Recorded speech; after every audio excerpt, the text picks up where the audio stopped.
Grandma Hunt and the wooden spoon, plus hot pepper. Grandma Hunt, Grandma Edna Hunt, my grandma, my dad, Jerry's mom, oftentimes we would have parties over at my grandma Hunt's house, Grandma and Grandpa Hunt's house, Wallace and Edna.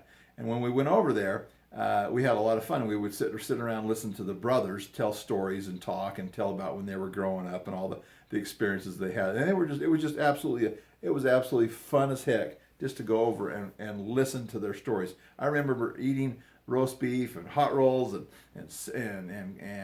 hot rolls and cinnamon rolls and roast and cookies. Grandma didn't make very good cookies. She could incinerate cookies, but she made great roast beef and turkey and things like that and cinnamon rolls. But the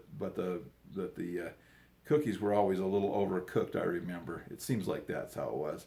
And I'm a runt. I'm a runt because my cousins always crowded in line in front of me, and I was like the last guy to get any food. And so I always tell Doug and Don and Dale and those guys that I'm the runt in the Hunt family because they push me to the back of the line. It's not really true, but I like to tease that way. But they always did get first in line, and they were always excited about eating Grandma Hunt's rolls.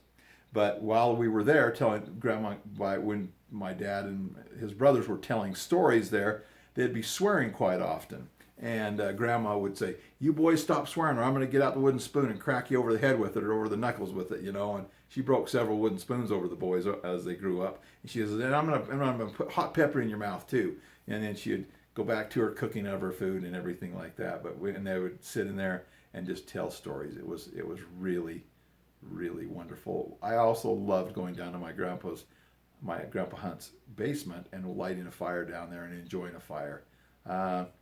It was a good feeling to be able to sit there and listen to the stories that my uncles and my dad told.